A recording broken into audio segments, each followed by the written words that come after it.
All right, I think we're live now, and our guest for today, and I'm really looking forward to this because I've been reading her book and it's absolutely fantastic. It's something that all of us should really, get into in terms of ways to improve our poise at work. So let me tell you a little bit about it. Shital Kakkar Mehra, she's India's leading executive presence coach, and there she is. So let me. Hi, Sheetal. Hi, hi. Great to have you with us. I was just talking to our viewers about you and telling them how you're India's leading executive presence coach for CEOs, 20 years of experience. She's personally trained thousands of professionals, not just in India, but also across Asia, and has a huge reputation as a cutting edge personal branding expert. And her latest book, Poise, her latest book, which is about executive presence and talks about the poise formula, is what we're going to talk about today. This is something that I feel all of us should know about. And she's a best-selling author. Her first book was also on business etiquette. And she thought, so what prompted you first up to actually write the second one? And I see some great quotes in here from business leaders across industries. Thank you, Aabha. Wonderful to be here. And yes, what really prompted me? The first book was written in 2012, so that was a long time ago. But many times the readers would write in queries, and it was never covered in that book. So there was a lot of scope, and there were a lot of questions on leadership and how people should behave, conduct, interact with people. So I collected all the questions, and suddenly I realized that I had about 200 questions. That's when I started Wow. researching. Yeah, it was a lot of questions.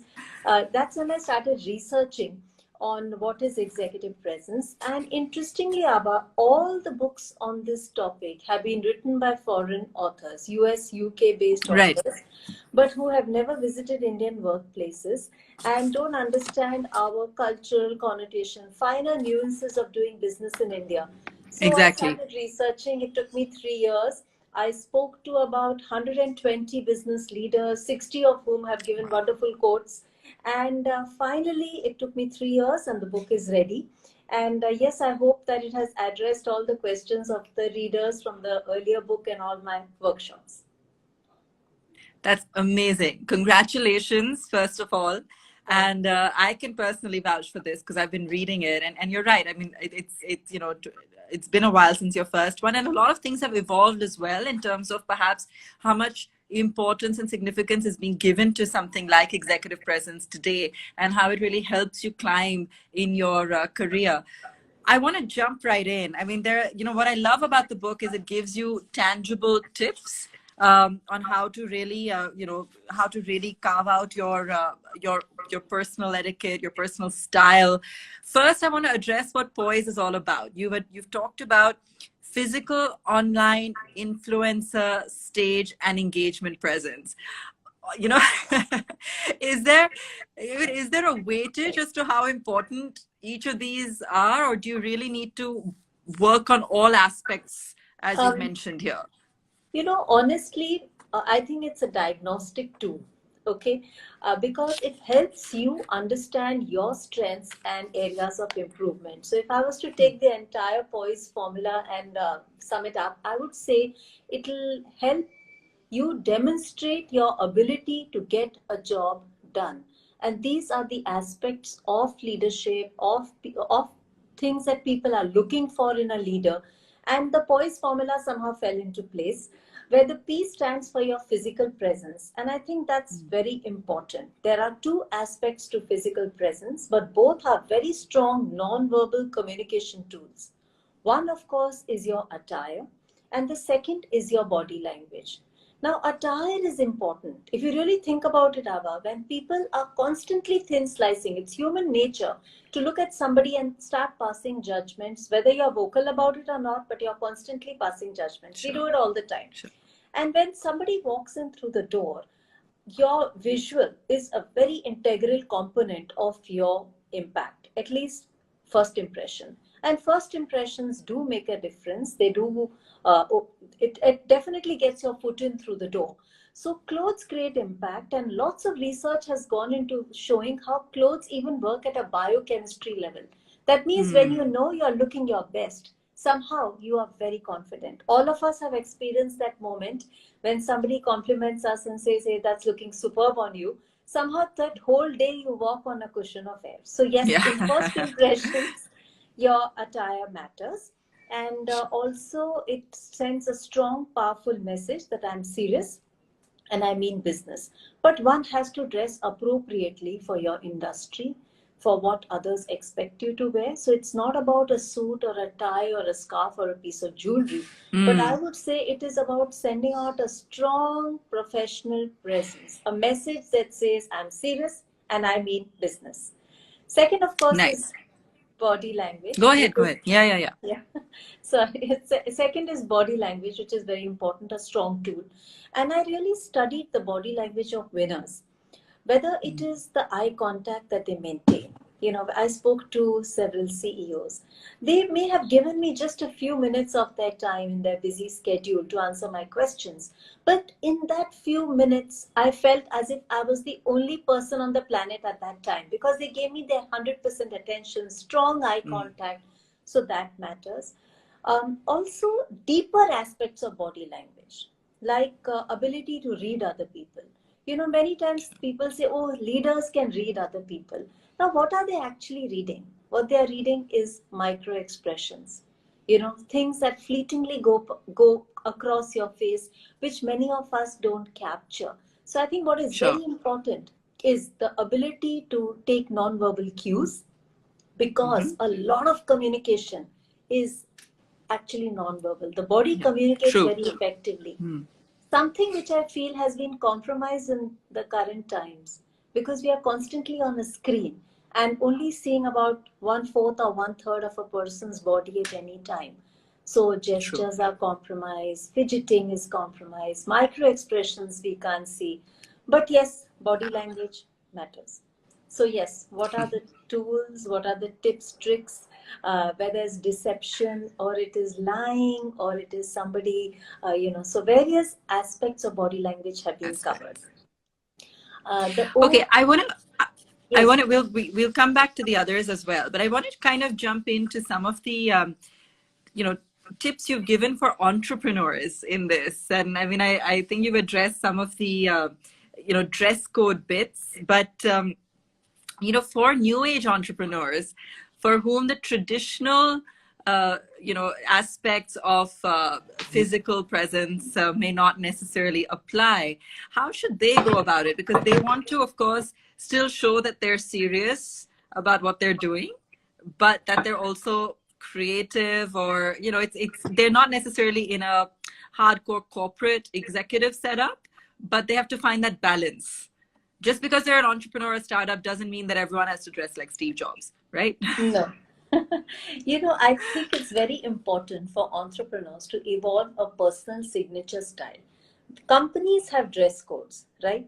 So you Yeah, have to fall into line based on the industry and the job that you have. So if you're a lawyer, there's a lot more formality. If you're a creative person, there's a lot more creativity in the way you dress and express that creativity through your attire.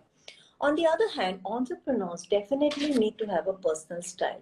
Now, the sure. interesting bit is that when you are a startup and you're a young person in a startup, we have this image of people wearing jeans and t-shirts, round neck t-shirts, or any of that. However, once they are pitching for funding, they're speaking to investors, they are speaking to venture capital firms, that's when they have to display certain level of seriousness. And I think clothes can definitely communicate that. So yes, being well groomed, being appropriately attired, looking like you're serious, because let's agree, after a point, people make investments in people and not really so much in the product or the company. So it's a startup Sure. team that you're investing in. So I think it's important to understand that impeccable grooming and being appropriately attired are not negotiable, even for Okay, awesome. I actually love the way young girls put an effort into their dress code these days. But I think that, yeah, you're right. Sometimes you do need a little bit of experimentation before you find your personal style, and what's Yes. clicking. What about video conferencing and TV appearances? I mean, I work in the field, so even I know that you need to be aware of certain colors or patterns, for example. But are there any specific tips that you'd give to people, both in terms of how to be more engaging as well as, how to perhaps be best prepared for online appearances? This was a topic that 7 months ago would not have been covered in corporate India. Of course, you Yeah. have a very strong, very superior visual presence when I see you on television or on, any of your on a screen. But then, Thank you. this is a look that you have curated and it's your personal style, and of course, years of experience and your job. Now, corporate India never really needed people to have a strong visual presence because a lot of work was always getting done face to face. COVID has True. pushed everybody onto a screen. And I think it's important for people to get first of all, the frame right. Secondly, the Yeah. lighting right. Yeah. Thirdly, what is a big is the distance between the screen and you. Sometimes I feel people Mm. are so close to the screen that you can't figure out like which body part am I seeing and where is this. And sometimes they're so far away that literally you can't see their facial expressions. That's You don't true. feel a That's true. And connect. it's exhausting, actually. Yeah, Yeah. yeah. Yeah. Trying to comprehend, are they happy? Are they sad? Because we rely so much on this. And finally, one request to all the listeners, please activate the video when you speak to people because visual is a very strong, powerful tool. And if you have the bandwidth, do dress up and do sit in front of the camera and activate the camera because people can make a much better connect with you With you. Yeah, when, true. yeah, when they can Shoe see you. Stories is saying thank you for that. That's so true. Glad that helped. I also want to get a sense from you on what you find common attributes when it comes to presence, executive presence in leaders. Everyone's trying to inculcate or aspire to really imbibe some of those qualities. What are some of the qualities that people can actually work on? Develop those leadership traits so that even if they're still sort of climbing up the ladder, people are, they feel that they're perceived as potential leaders. Yeah, now, firstly, I feel that from my research, that leaders that I spoke to and have observed in the last 2 decades, they are extremely crisp and concise in the way they communicate. So, Hmm. crispness of conversation. Some of them literally speak in bullet points, but crispness of conversation and clarity of Interesting. thought is something which is extremely important and is a critical leadership skill. Secondly, which has been tested a lot during Yeah. our crisis and definitely during the current pandemic, is executive maturity. I think leaders know what to say, what not Right. to say, Right. when to Right. communicate, when to keep quiet, and how Hmm. much to say. So the I ability. wish we all knew that. I wish there was a magic formula. Seriously, everything is so much better in hindsight, right? Oh, I shouldn't have said that. So yes, I've noticed that they are extremely particular. They offer calibrated responses, and they are extremely controlled in the way they communicate. So Sure. that I would say is a second trait. So yes, crispness of conversation, executive maturity. Another aspect is their personal branding. They are very particular Hmm. about the way they project themselves, whether it's on a screen, online, face to face, and their brand is extremely synchronized. So I always say that leaders are CEOs of their own personal brand, and they Sure. completely understand that brands need marketing, brands need promotion, brands need positioning, and brands need investments. So it's important that leaders, aspiring leaders, understand that. And yes, Okay. influencer. Now,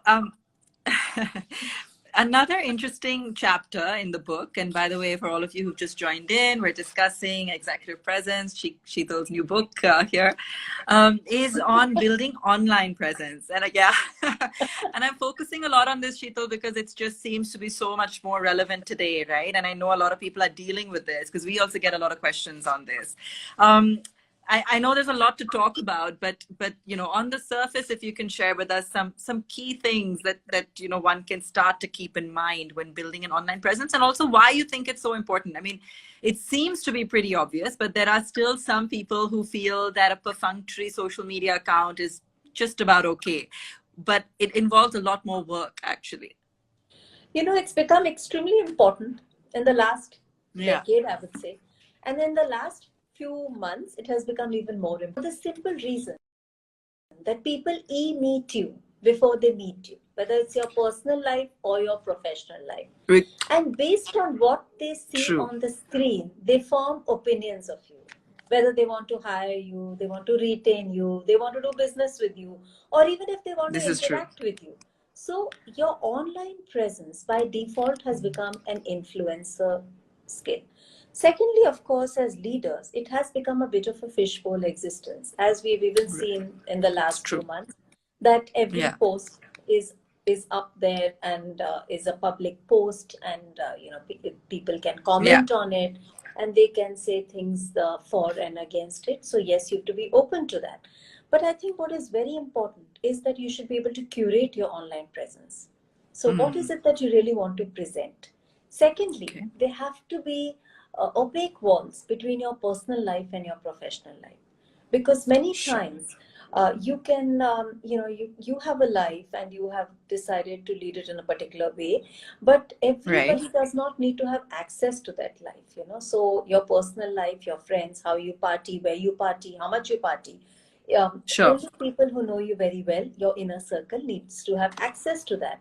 Your professional presence is the way you have achieved success in the professional domain, and you have to be able to Right. showcase that. So I think it's Right. important to understand that. And of course, you can also use your presence for social listening. I think it's important that online today there's so much information on every topic, pro it, against it. So it's important to even follow some influencers across and with alternate thoughts, alternate views, and see what Nice. and understand for yourself and form an opinion for yourself. That's important. Okay. We get this question a lot, Sheetal, in terms of how to show dissent, how to, manage a situation if there's conflict at work, if you don't agree with your boss, how to do it in a way that you're not losing power, but you're managing to sort of share your point of view or be assertive, but in a way that you actually get the point across. Most of the time people are worried that it'll backfire, that they'll be perceived as being difficult, that it'll stop them from getting that promotion, for example. Yes, it's to do with culture as well, Abha, because Indian culture is very old, very Yeah. deep, and we are extremely hierarchical culture. But in the last couple of decades, India has arrived on the world stage. Indian professionals are working for top-notch multinational companies. Great. Indian companies have done so well and have got a global footprint. So we've got multiple chances to interact with the world. Now, when it comes to Sure. showing dissent, I think one, you have to find the right time, and you definitely need to give people some warning, or at least some, so they know where you're coming from. Secondly, please go back with a lot of data. Thirdly, Okay. please keep emotion out of it. Something which is very difficult because culturally we are an Yeah. extremely hypersensitive country, and we are very passionate about multiple True. issues. So keeping True. emotion out of all conversations, that whether it's providing feedback or showing dissent, is very important. Sure. Sure. So these days, especially since we're working from home, there is email, there's WhatsApp.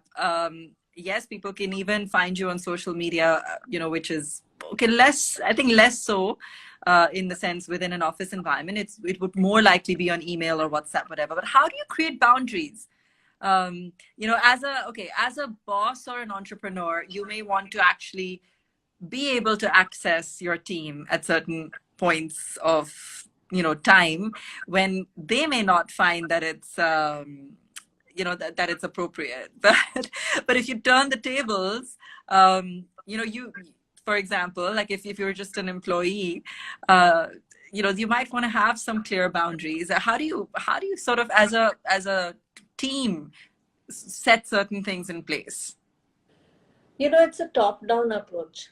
I think the Mm. bosses have to take that approach. But I do remember the same conversation 15 years ago when people would say that, the mobile made was the first technology device that made everybody accessible 24/7. So Yeah. they would always live in Yeah. the fear that our bosses can call us at any time, or sometimes our bosses call us at 10 p.m. on a Friday night or 9 a.m. Yeah. on a Saturday. But slowly some boundaries did get created by corporations and with bosses. Now, I think this also in the virtual world, this is something new, but I do think that it has to be a top down approach. And I do believe that Sure. people are burnt out. If you ask me honestly, last 7 months, Agreed. although we are saying people are working from home, but it's too much on We everybody's plate. are. Yeah. No, no, agreed. It's not easy. Agreed. See, first of all, Yeah. Indian homes are very cramped.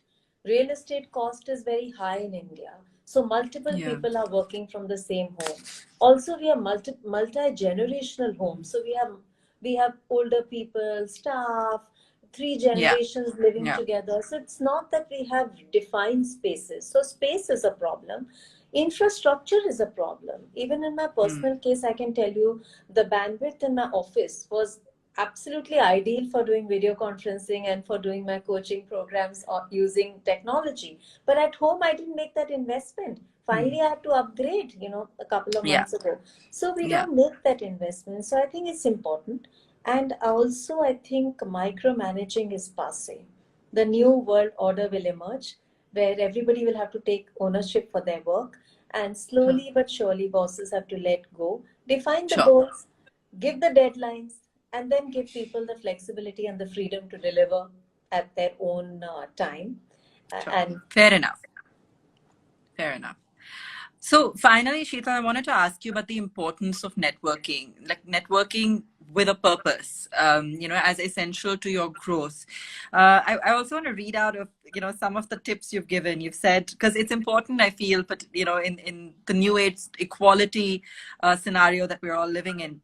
Who pays for a business meal? The person who does the inviting. So the host.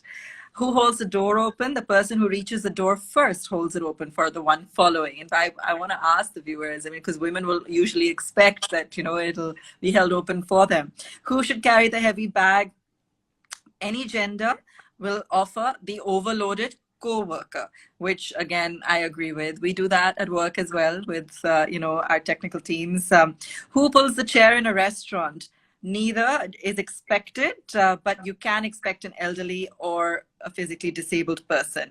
Who exits the elevator first? The person closest to the door. Is a man expected to give his seat to a woman in a bus or a train only if she is pregnant, unable to walk due to injury, or elderly? If the conference room has fewer chairs, who pulls in the extra chair? So the person closest to the door. And are women expected to escort male visitors to the office elevator? Yes. And as safety measure, as it ensures the visitor has exited the office premises. Interesting. I love this. These are some of the reasons why one should read, because these are so valid.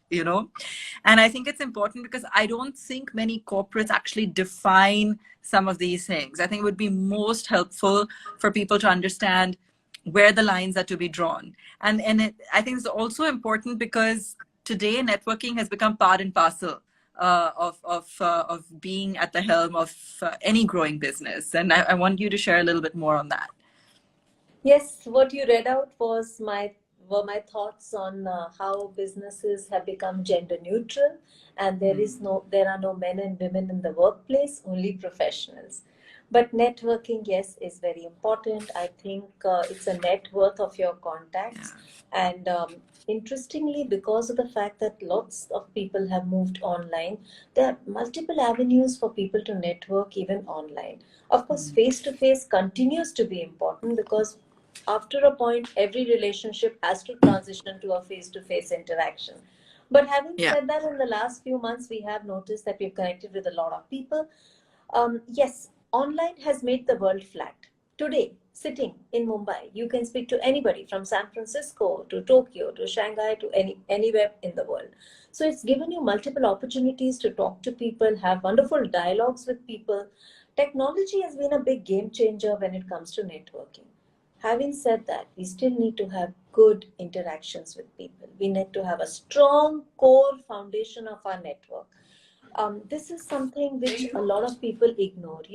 Nobody can have more than 50 close relationships that they are constantly in touch with. But many of us have a lot of people who have supported us in our career, in our professional journey. Yeah. We never went back to them. So I always tell people that first of all, start with your core team.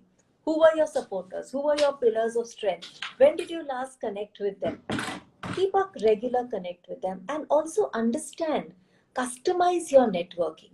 If you meet somebody who prefers only a phone call, I know a lot of people who say once in 3 months, call me and chat with me and let's update me on your life. Some would like to go out for a meal, which in better times, True. of course, was possible. Some just want to have an update about your life on an email. Others, on the other hand, are very happy to connect with you in any way that is important to them. They are very open about it. So they'll say, "Oh yeah, send me a WhatsApp if it's needed," or just connect. Send me an article. Some are very knowledge driven. So they'll say, "Oh yeah, if you read something about my industry, send it to me." So you have to customize it, and that's when you can actually take the relationships to the next level. Also, networking is like banking. First, you make a deposit before you make a withdrawal. Everybody cannot withdraw on the same day because the bank will collapse. So, think about what you can do for your networks. They are humans in Cool. that network, they have aspirations, they have challenges. They also want to do things in their life. It could be doing something very different for them. Could be getting their kid an admission or a referral or writing their Yeah, essay it's true. or recommending a doctor. So, multiple ways that you can actually build relationships by helping people achieve their goals. Amazing. So relevant. And I know this is true. I feel these are intangible things. I think that a lot of people don't fully recognize the value of it, or some that do are unable to. They perhaps sometimes think that they're unable to practice it in their own lives. Because I feel that, there are others that seem to naturally be more social or be more kind of, open to forming relationships, but it's important. And I think that it's something that everyone needs to work on regardless, especially Yeah. if you are looking to get ahead.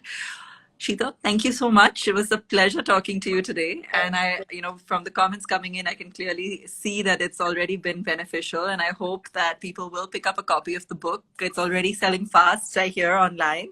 And I'm sure it will be incredibly useful for everyone. A lot of very, very handy tips, which is what I love about it. So thank you so much for joining us today. Thank you, Abha. Wonderful. The pleasure was mine. Thank you. Stay safe. Thanks. You too. Bye. Bye.